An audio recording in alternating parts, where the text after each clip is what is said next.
All right, guys. So we're back to go over how you can increase your revenue with a three-part email welcome series. So I came across a brand called Codage. They're a supplement brand, and they've only sent me one welcome email. So I thought I would make them a few for free. So the problem with that is when you only send one, you're not really capitalizing on you know all the potential revenue that's there and creating a good relationship with that new subscriber because they're brand new and first impressions matter. So I made them a new welcome flow, and I'll go over exactly what I did step by step in this video so you can do the same thing. So I do not work for them or with them.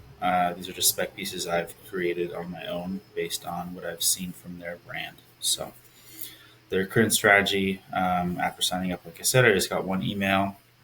So what they did do well is they welcomed me and made me feel appreciated in this email. They showed their best sellers right away, which is smart and important because those new subscribers are often like in buying mode; they're ready to go. Um, so, and then they let the readers know support is available, and the tone felt personable and caring. So, where they could improve was sharing their mission or unique selling points. Um, Add urgency and a clear call to action, offer an incentive like a discount, free shipping, whatever, to kind of nudge them a little bit, especially if they're a little hesitant, and make the copy just sound a little bit more human. It's like a very scientific leaning brand voice, which does make sense because it's a supplement brand, but it is a tad robotic, and I think it could be a little bit more engaging. That's all. So here's this first email that they sent me. As you can, I'll just kind of let you read through. So there's the best sellers. They have like their money back guarantee, which is important to reduce risk. And then like where I mentioned, you can reach out to them, so they're giving you that support. But that's pretty much it, right? Um, so my process was start right from the top before creating anything. I start with research. So I keep like a ICP, which is ideal customer profile sheet. That lays out, all the product benefits, competitor drawbacks, everything I need to know, and I get all this from customer reviews. I go through, for example, Codage's reviews and very similar competitors, their reviews to get a grasp on the market and customers and what they want, what they care about. So I basically compile all that stuff into one document and organize it, and that way, when I'm going to strategize in my copy, I can just like quickly search up in the doc, what I need, pull exact wording from customers. You're not just starting with a blank page. It makes it a lot easier and it's way more accurate. So if you're interested in that, I'll make a video about that, or leave a document that you can copy and steal. So started from the top, email one, made this one about social proof. So the goal is to get the reader certain your product delivers value, because people don't buy unless they're certain they're going to get return. They're going to get something beneficial. So customer focused headline with a positive review snippet that pulls the reader in, bright clickable call to actions, simple but insightful reviews that increase the reader's certainty, like we mentioned, and the hero image ties it together visually. So let's go through email one. I may have them mixed up here. Here's email one. Social proof. And I mean, these don't really have to go in any certain order. Codage does not have an incentive, so I did not make my emails with an incentive. Um, but if you were to have an incentive, you'd want to give it right up top with this, where that first call to action button is. But we'll just go over them here. So this is the social proof email. I'll let you kind of just read through. So here's that snippet, which is from a review. So it kind of leaves an open loop. And when that happens, you like naturally, it's not like human nature to want to close that and close that loop. Um, so we have a little like benefit snippet here, and then we have feel the difference. Big call to action. It's red. It's big. It's all across the screen. It's easy to click. Our hero image blends nicely both at the top because you can see these are different pieces. So this is the original image, and then I blended it up top here, and then we kind of faded out down to the rest of the email. So how our customers feel, nice big bold subheadline. So if you're going through, you can just easily skim and pull that out. You can see that. And then we did the same thing with all of the reviews. We basically make a subheadline in the box so that if you're skimming, you're a reader that's skimming, you can just quickly go through. If you're not reading the whole email. No more aches and pains, better gut and GI health. So these are real reviews, and that is the main takeaway from each review. So if you were just skimming through, you can easily grasp all of the main benefits that these people are talking about. And then if they want to read more in depth, they can obviously read the whole review. And then we have a benefit focus called action, support your wellness, shop codage. And then we have their footer, which is the same footer they're currently running, which I basically just copied over. And this is good to have these little like features and benefit icons down here, the money back guarantee, the free shipping, all that kind of stuff as just a reminder. All right, so that's email 1. Going into email 2 is the benefits, which we do to raise the perceived value of the product and bridge the gap between interested and ready to buy readers. So, key points: headline is focused on benefits, not features.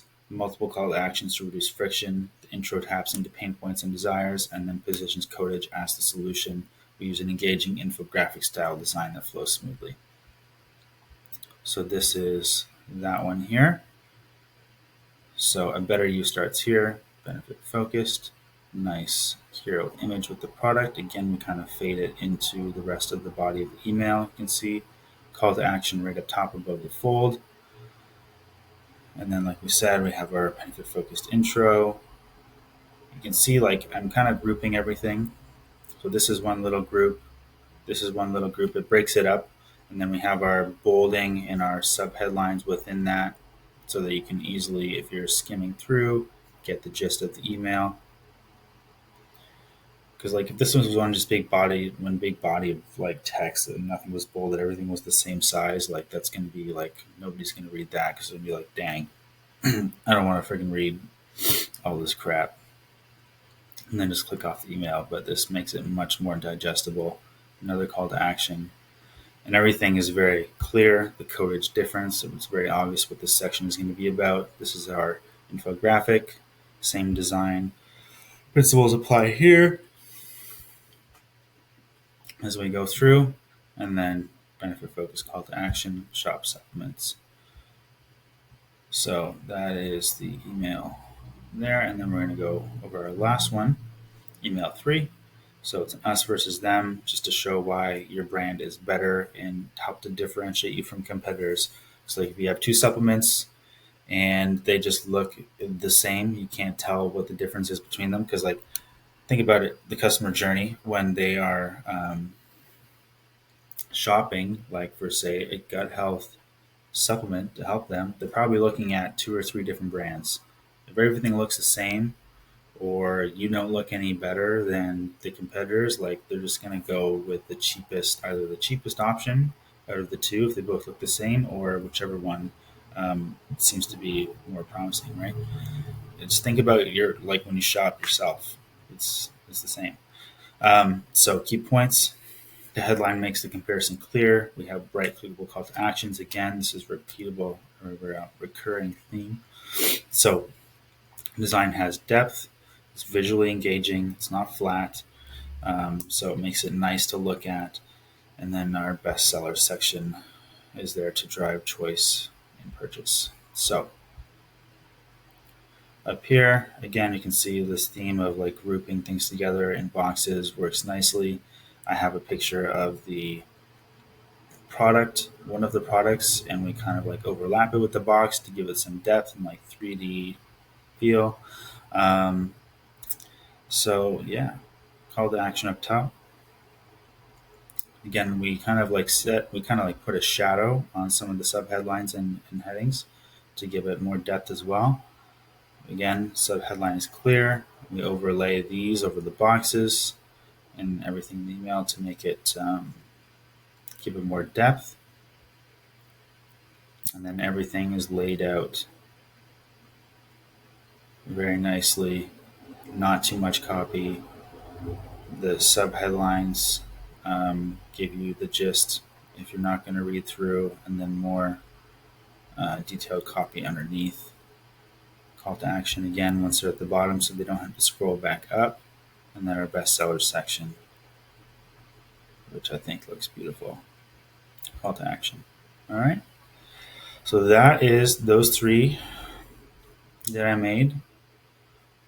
I like them quite a bit. Especially like this infographic section we got going on.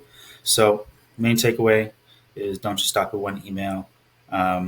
It's like that saying, whether it's in sales or marketing, the sale is in the follow up, and that's basically like the same principle. Like you just need to consistently pop up and then tick all the boxes. Like you don't know what is potentially holding back this new potential customer from buying. So you go over your social proof, you go over your benefits, you show how you're different, all this stuff.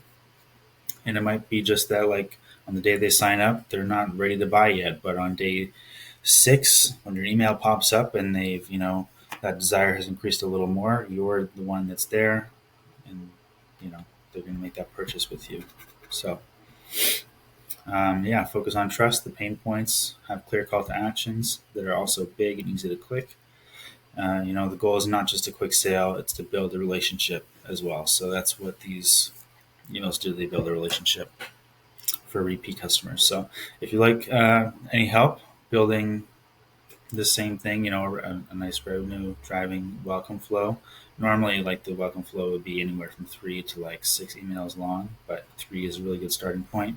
So you can, I'll leave a link to book a call in the description, or you can just shoot me an email. So that's all for this one. Leave any comments as well. Any questions or comments in the comments about what you think. Thanks.